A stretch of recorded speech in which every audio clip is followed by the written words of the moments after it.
One of them built it, went to prison, and is a free man today. One of them built it bigger and didn't survive his arrest.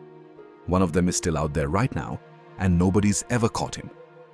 This is the story of a website that keeps coming back from the dead, and the one time it went dark, and nobody could explain why. The market that won't die. January 2011. A 26-year-old physics graduate named Ross Ulbricht sits down and builds something that has never existed before.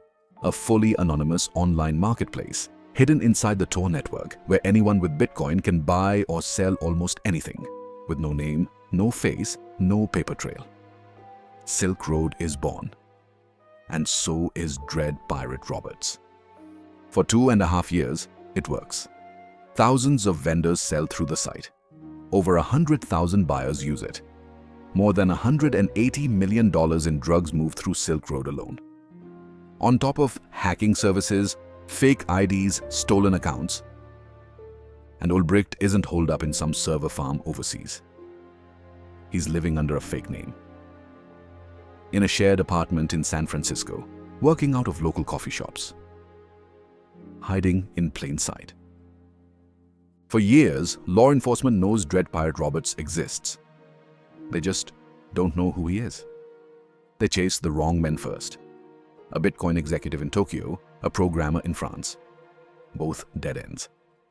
Then, in September 2013, an investigator finds the thread nobody else caught. An old forum post made years earlier under Ulbricht's real name, asking a very specific technical question about the same anonymizing software Silk Road is built on. It's a direct line back to a real identity. On October 1st, federal agents make their move. They don't want Ulbricht anywhere near a kill switch, so they wait for him at a public library in San Francisco's Glen Park neighborhood, turning the Bay Area's free Wi-Fi into a trap. An agent creates a distraction. Ulbricht opens his laptop, still logged in as Dread Pirate Roberts. Agents grab the machine before he can close it. No time to encrypt anything, no time to run. What's inside is the entire backend of Silk Road. Server logs, Bitcoin wallets, years of private messages, all written like a man who believed he'd never get caught. Ulbricht is convicted on every count. In 2015, he's sentenced to life in prison without parole. A sentence prosecutors frame as a warning to whoever tries to build the next Silk Road. It doesn't work. Silk Road's shutdown doesn't end the dark web drug trade. It just creates a vacancy. And less than a year later, someone fills it. His name is Alexandre Cazes, a Canadian in his early 20s, living in Thailand, going by the handle Alpha02. In late 2014, he launches AlphaBay. Cazes learns from Ulbricht's mistakes, or thinks he has. AlphaBay adds escrow protection, multi-signature wallets, a review system that makes it feel less like a black market forum and more like a genuinely functional storefront. And it scales. By 2017, AlphaBay is doing more volume than Silk Road ever did. Conservatively, $600,000 to $800,000 a day across drugs, stolen credit card data, malware, counterfeit goods. More than 200,000 users. It is, without exaggeration, the largest dark web marketplace that has ever existed. Cazes is living large, literally, mansions, luxury cars, a young family. All of it funded by a marketplace he believes is untouchable because it's buried in Tor, paid for in crypto, and run from a country with no extradition urgency. His downfall starts with a single years-old mistake, a Hotmail address used in early AlphaBay welcome emails that traces back to a LinkedIn profile with his real name on it. Investigators had been sitting on that thread for a while. In July 2017, they act. On July 5th, Thai police working with the FBI and DEA raid Cazes' home in Bangkok. Canadian authorities simultaneously hit properties tied to his old web development company back home. Investigators force AlphaBay's servers offline right as Cazes is arrested, timed so he's forced to log into the backend to see what's wrong, handing agents live administrator access to the entire marketplace, still open on his laptop when they take him into custody.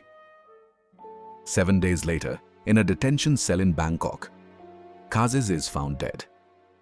An apparent suicide, hours before he's due to meet prosecutors about his extradition to the United States.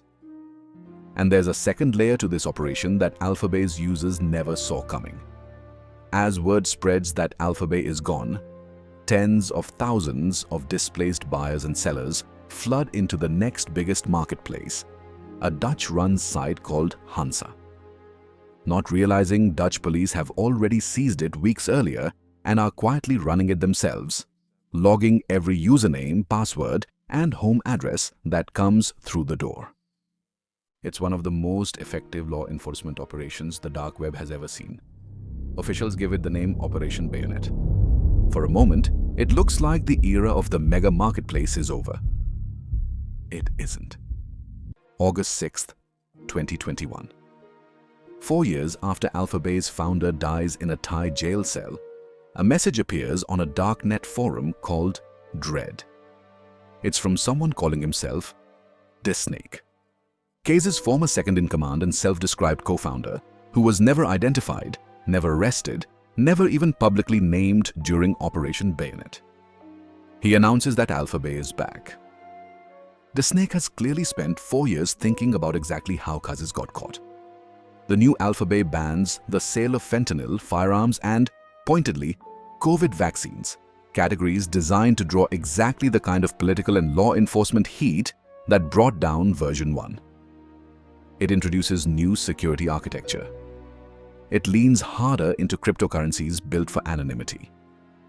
It works again.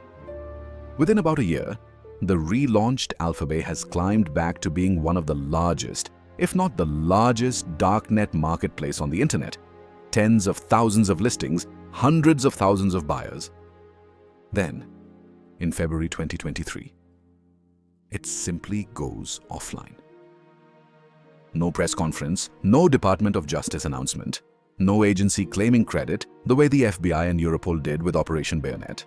No confirmed arrest of DeSnake then or since. Just silence. And a marketplace that isn't there anymore. To this day, nobody outside of whoever actually pulled the trigger knows for certain what happened. It could be a quiet law enforcement seizure the way Silk Road and the original AlphaBay went down. It could be an exit scam, an operator disappearing with everyone else's money, a con as old as the dark web itself. It could be something else entirely. What we do know is the pattern. Take one version down, and the vacancy gets filled. Ulbricht goes to prison. Cazes builds something bigger. Cazes dies in a cell. DeSnake rebuilds it again, smarter.